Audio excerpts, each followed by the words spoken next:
we start the program, there's something that we would like to do. We would like to honor the traditions of our elders, past, present, and future, who have stewarded the land for generations before us. There were many people who came here before we were stewards, and I want to recognize that as well. The land on which we are celebrating this evening today is the traditional territory of the Ute, Cheyenne, and Arapaho peoples. They are 48 contemporary tribal nations that are historically tied to the state of Colorado, and they have laid a legacy that we continue, hopefully, to care for our land here in Colorado.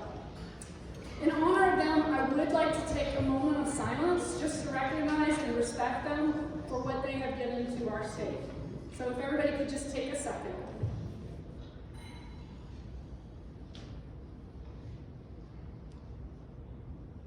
Thank you. Oh. Back in August 2021, I had the amazing privilege of joining this organization. I have over 25 years of conservation nonprofit experience. And in that time, I can honestly say I have never had the opportunity to work with such amazing people who care so much about what they do every single day. Whether that's staff, whether that's volunteer, or even our board members. I'm really proud to be a part of this community, and I feel like it's a privilege that I get to take on. Even though it's been hard during the pandemic, the depth in which people, organizations, foundations, and businesses have committed to VOC's mission is a real gift. It's a gift not only for VOC, it's a gift for our state, it's a gift for our natural resources. And at this time, I'd also like to recognize some people who've really seen the value in this and have contributed as sponsors to this event. And I would be really amiss if I did not recognize them in their contributions. So I would like to recognize the Friedman Family Foundation, Denver 7, Chevron, and the Fred and Jean Allegretti Foundation. We also have many other sponsors that help support the event, and you can see them on their signs, and hopefully some of you are enjoying some wine or beer from some of them as well. So I just wanted to recognize them. If I could get staff, they have cowbells. Let's cowbell.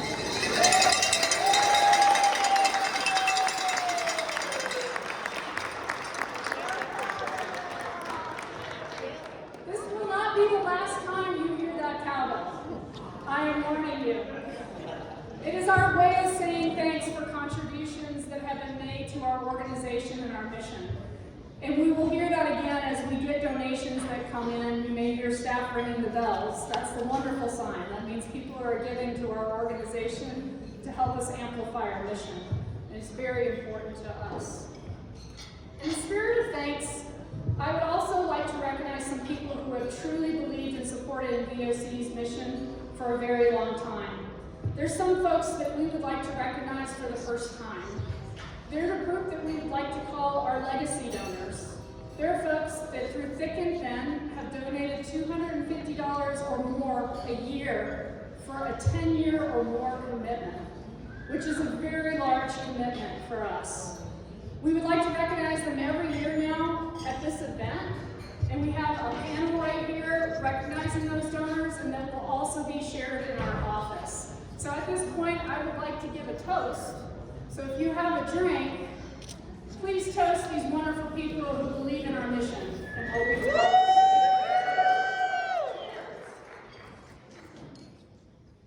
That's perfect. I needed to wet my whistle anyway. So great. Well, my program is not about me. The program is actually about VOC. And so I'm going to get off the mic really quick here. But I do want to share some neat stories with you, or what I would refer to as neat, or my daughter would say is neat. It's hard to sum up the impact of what we do as an organization just with words or one person. So I tried to invite some people that showcase and represent some of the amazing things and experiences that VOC has done. I want to recognize that VOC's impact on the land started with our incorporation in 1984. If you haven't checked our wall, it's a pretty cool historical area there, and we have lots of folks here who know the history very well of VOC. And they may have even been on one of our first projects at a place like Lori State Park. But little did we know back then, as an organization, that getting out on the land and making a difference and working hard was going to have another effect. It was going to create a community, a sense of community where people really care for each other and care for the land. To kind of share the story, I'd like to have our first guest speaker come up. Could you please welcome Hannah Hunter, who is a VOC volunteer and now a VOC staff member.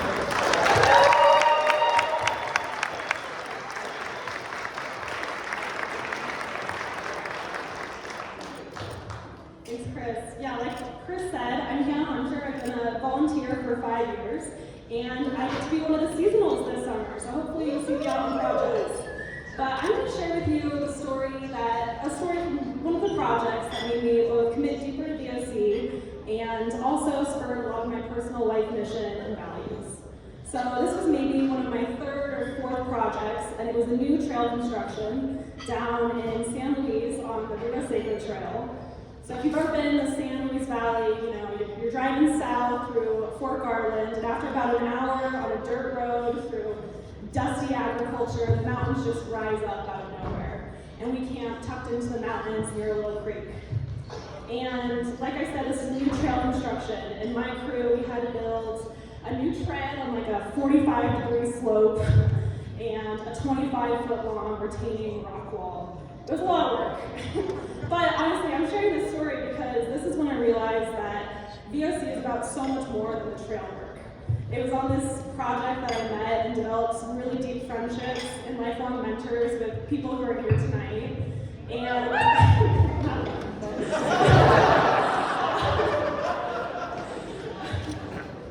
and also on this project, we got to learn about why the area was so important to the local community. So on one of the nights, a local woman came out and told a story about what the mountain that we were camping on meant to her tribe, and some of the local water rights access issues that they've been experiencing over the past few years. And it was while she was telling the story, I realized how incredibly lucky I am to get to go do projects all across the state and meet Coloradans and visit these local communities and hear about their issues. And it's really spurred a personal life mission for me to ensure all of Colorado, not just the Front Range, but also the rural communities, are thriving and resilient together. So anyway, I share this story because, this project, along with, all the other projects I've done, have made me realize that VOC is about the community that we're in. And it's on those projects that, we're telling tales around the campfire, but we're really developing deep friendships and, lifelong mentors and getting to share experiences with each other. So, thank you.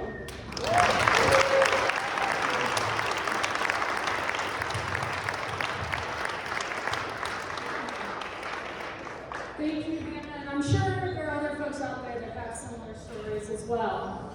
As VOC has continued to grow and we've developed, we've learned to invest in our deep partnerships as well. So we have our land management work we've done, our physical labor, we have our community that we've built. Now we're also referring to our partnerships that we've developed. And that takes time. It takes time to develop deep partnerships with organizations where you feel like you can increase your impact and really make a difference and make some change. There couldn't be a greater example of partnerships that we've worked with over the last few years than our partnership with Grow Local. I would like to welcome Barbara Masoner, co-director at Grow Local Colorado, to share her experience.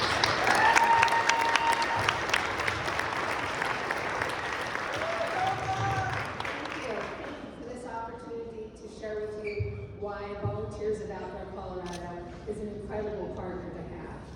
Grow Local's mission is to grow local food, to grow local community, and to grow sustainability. So you can see that our vision of what we want our beautiful state to be is very similar. We want to have a healthy community, and we want a community that can enjoy our beautiful state for years to come. And one of the ways we do that is we grow food in public places, in some of our city parks, in some state lands, and because of that, we're able to provide those most in need with healthy food. So I want you to think back at the start of the pandemic. I bet all of you remember the images of long lines of people waiting to get access to food at their local food banks and their local food pantries. This community was no exception. Those images drove home to us that the pandemic was affecting every aspect of our lives. And it spurred many of us to take action. So when Grow Local was offered more land to grow more food, we said yes, because we knew that VOC would say, yes, we've got your back. We'll make sure that there are plenty of volunteers that are there to not just plant the gardens, which is thousands of seedlings that we put in just 2 weeks' time, but they helped us tend those gardens, they helped us harvest, they even helped us deliver that to the food pantries, to the soup kitchens, to the shelters in our community. So you may think the pandemic is on its way out, and so is food insecurity. Unfortunately, that isn't the case. As we all know, the price of gas is going up, the price of food is going up, the housing market is crazy, especially here. So if you are the working poor, guess what's the first thing that comes off of your budget? You're not going to be providing healthy food for your family because vegetables are very expensive. So our goal is to get as much of that healthy food to the people most in need in our community. And we're able to do that because VOC has had our back for the past 10 years. Because of them, we were able to double the amount of food that we grew before the pandemic to both the past 2 years. So we went from 5,000 pounds to 10,000 pounds in a year. And that could not have been done without VOC. So I want to thank all of you for being here to recognize the important work that VOC does. And I want to thank the VOC staff and the board, and especially you volunteers, because you're making our state healthier and more beautiful. Thank you.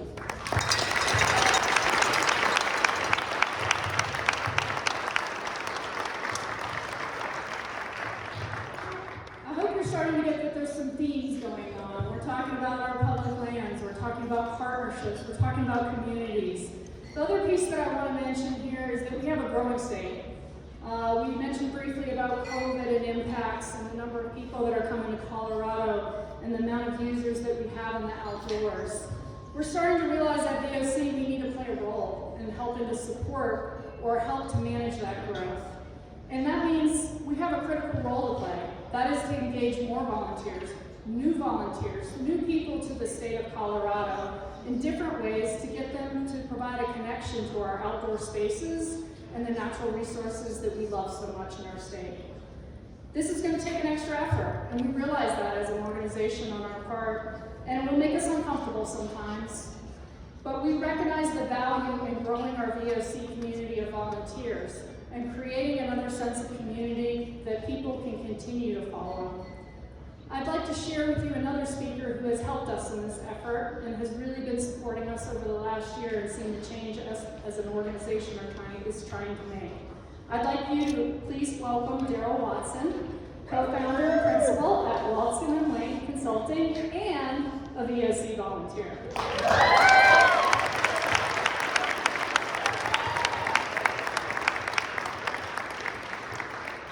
Thank you so much, Chris. Thank you, Anna. I want to do a shout out to the board, staff, and volunteers.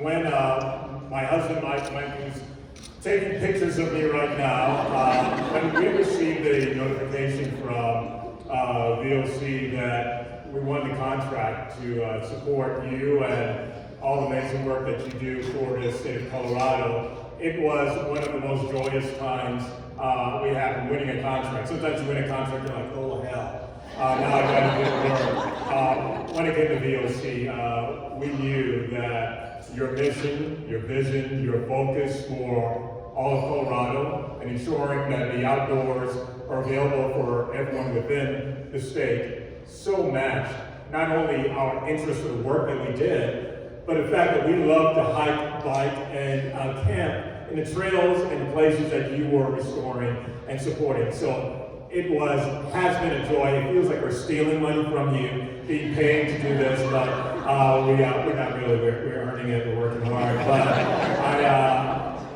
we so love our partnership and our collaboration. I wanted to share a little about equity. I think there is a misunderstanding sometimes when we talk about justice, equity, diversity, and inclusion as it impacts conservation and the work that organizations like VOC and many other amazing organizations across Colorado. I'll ask for a show of hands. How many folks do work, business, conservation work across the state of Colorado, not just here in Denver? Raise your hands high. Let me see you.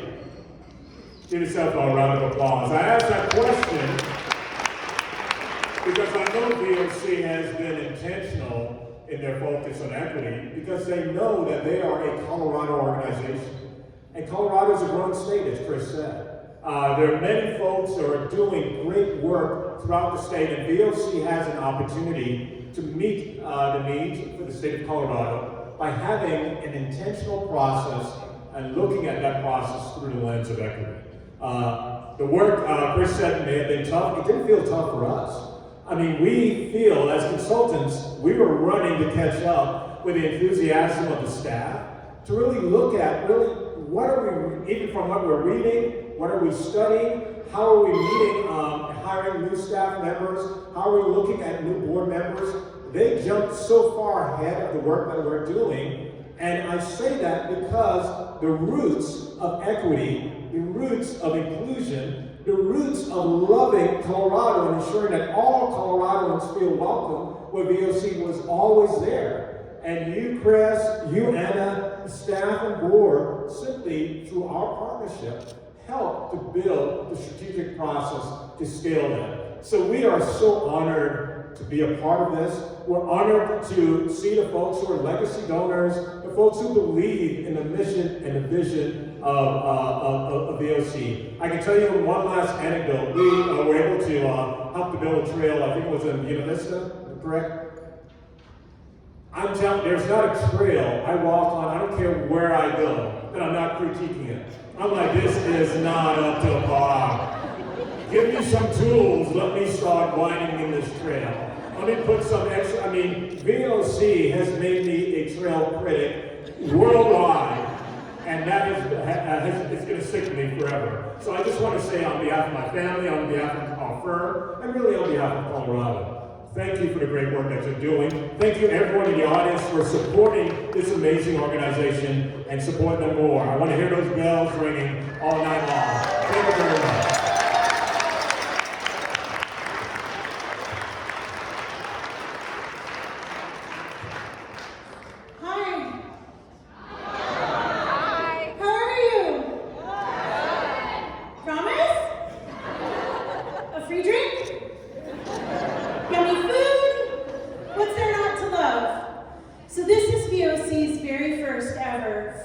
fundraiser. VOC has always held a fundraiser, but this is an opportunity for VOC to move to another level, and I have the honor and privilege tonight. I am Amy Beatty. I am a VOC board member, and I wear that title with incredible pride. I am a VOC board member, and I believe in what we do. And I loved hearing our stories about creating new trail critics. I loved hearing our stories about turning volunteers into staff members. I love our stories about broadening horizons. I love our stories about thinking about where we have all come from and the land we're standing on. And what I would really love to do with tonight is to create a new story for VOC, and that is to make this very first fundraiser VOC's very first smashing success fundraiser. So, yay!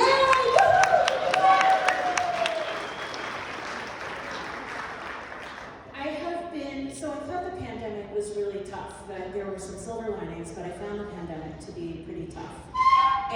Or find the pandemic to be pretty tough.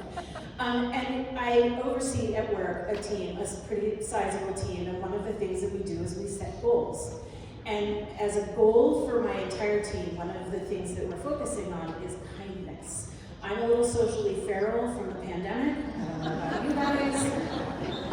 And I've also sort of forgotten what it was like to communicate with other people and also to think a little bit more outside of my own world. And so as we were rolling back into the office, one of the things I wanted the team to focus on was a stretch goal of supporting our other team members. And So I did a bunch of research, because I'm a total research nerd, about kindness and what kindness does for people. So I'm going to share a little bit about that with you.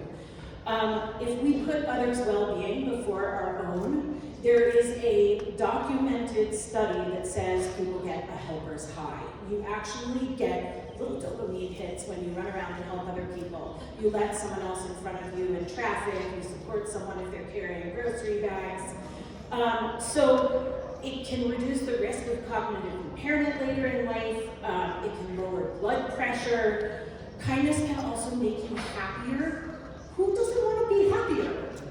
I want to be happier. So if a magic recipe for being happy is kindness, I totally love it. So one of the things that they looked at was they gave money to people to either spend on themselves or give away. And after just 6 weeks of the group of people who were giving money away, they saw, hang on one second, I want to get my stats right. I'm also really into my statistics. Dang it. The groups that gave the money away saw a significant, statistically noticeable boost in happiness. So what I want to share with all of you, where am I going with this? Oh, we got some smart people out there. So what I would like for you all to do is boost your happiness tonight. So every single person on the staff of VOC has a wooden name tag. They have a QR code for boomers and Gen Xers. That's this fancy thing on your phone that you can set. For millennials, you all know what a QR code is, but there's a code so you can do Venmo. Again, that's a fancy thing for you boomers, and I'm Gen X, so I'm casting aspersions at myself, but checks welcome, cash welcome. The team has the QR code, and they also have a square so you can swipe a credit card. So I really would love for everyone to contribute, and you're gonna see a lot of me tonight, so I hope that's okay. But if it's not, talk, I guess. But what I would like to do is actually see if there is anyone out there who might be willing to start our donating at $1,000. So anyone out there who's willing to donate tonight to VOC $1,000. Yeah!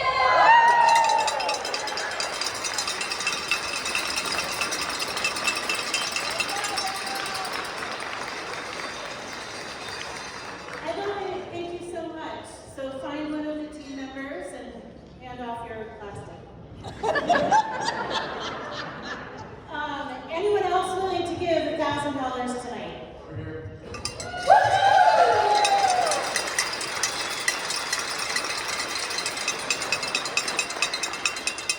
According to the studies, they're now the 2 happiest people in the room. So, anyone else feeling like you want to get a really nice dopamine hit, happy hit tonight? Anybody? Did I hear somebody in the back? Okay, well, thank you very much. I'm going to see you a couple more times tonight. Oh, dang it. I knew I was going to forget something if I didn't have really good notes. Do you see this over here? This is also a way for you to get a little happiness boost. Over here, you automatically win something. If you buy a carabiner at $20, $50, or $100, there is a number in the carabiner that corresponds to gifts back there.